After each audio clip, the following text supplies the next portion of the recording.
중국발 이커머스의 기세가 강한 가운데 이번엔 중국 B2B 대형 구매 대행 서비스 DC바이가 한국에서 론칭했습니다. 다양한 상품 수와 저렴한 가격이 눈에 띄었는데 일부 중국 이커머스 플랫폼에서 발생한 저작권 침해 문제도 여전히 있었습니다. 이해란 기자입니다.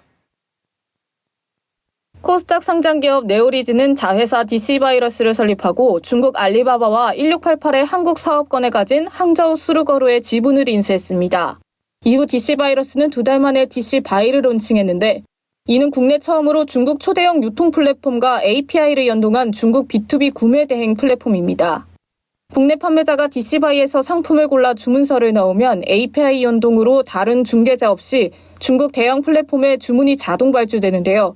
DC바이는 이전 방식보다 추가 마진이 없고 시간이 절약된다는 점을 강조하고 있습니다.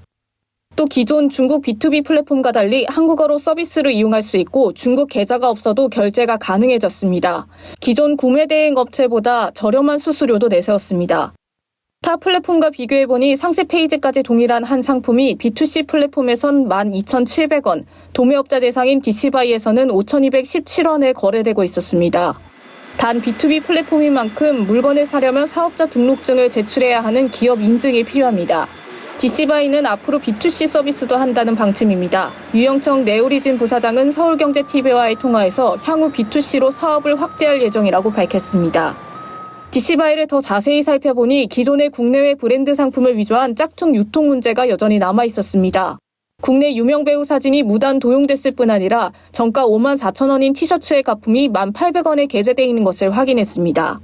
만약에 판매자들이 잘 못해서 그런 위조품이나 납품이나 대량으로 구매가 됐을 경우는 최종 소비자들은 더 간접적이기 때문에 피해가 좀 더 확산될 수 있는 그런 가능성은 좀 있다고 보여지거든요. 법이나 실질적인 어떤 장치 같은 게 지금 없기 때문에 소비자들의 그 피해를 좀 줄일 수 있는 그런 방법들을 정부에서 좀 검토를 해야 되죠. 최종 소비자들은 물건을 들여온 판매자를 믿고 상품을 구매하게 되는데 상품을 대량 유통시키는 B2B 플랫폼에서 지적 재산권 문제가 해결되지 않을 경우 피해는 더 커질 거라는 예상이 나옵니다. 짝퉁 피해를 받은 브랜드는 이미지와 실적 훼손이 불가피한 만큼 대책이 필요해 보입니다.